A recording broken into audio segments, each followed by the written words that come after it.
Hello everyone, today I'm going to present to you my project about communication. So I really think that we all know what communication really means. In fact, what I'm doing right now is basically talking to you, which is the definition of communication. Okay, given that we all know what communication really means, it is definitely precise to say that not everyone can do it. And I'm not saying this on the daily life because we can all talk to our friends like normally, unless you have fear of public speaking. I'm talking about in the laboral world.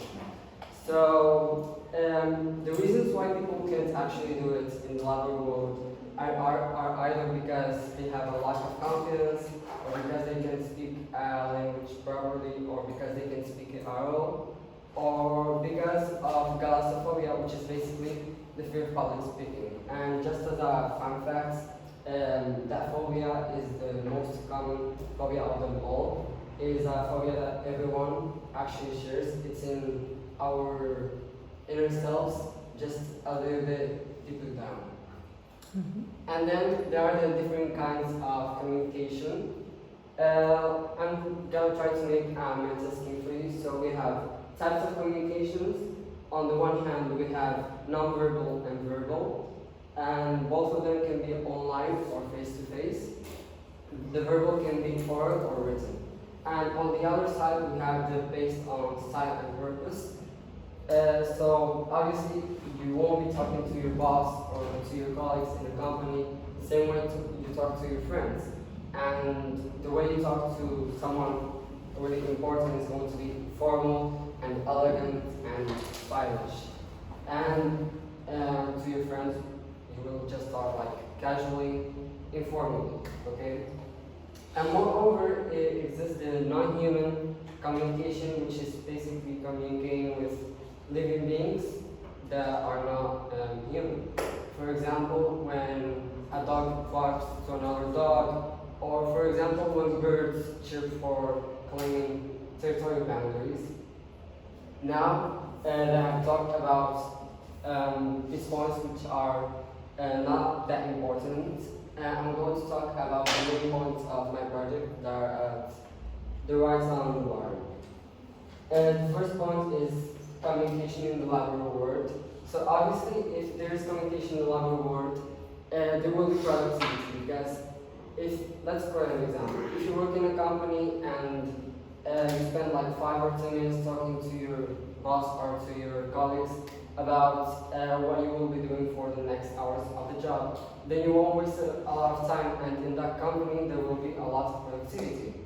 And that takes you to an advanced professional image. So if people have a good image of you, they will always come to you for advice and for help.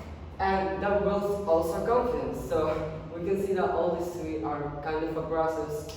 And if you achieve these two, you will achieve confidence, and that will build a strong business relation. Because if you're satisfied with your colleagues and your boss, then they will be satisfied with you, and will be like reciprocal, a reciprocal relation.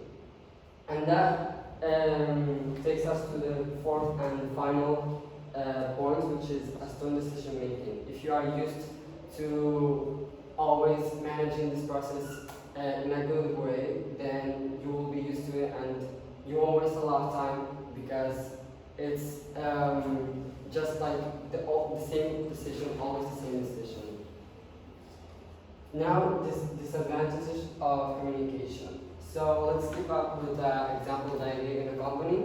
When you say something to your boss or to your colleagues, then there is no going back, because we humans, out of impulsiveness, sometimes just say something and don't really think about it twice.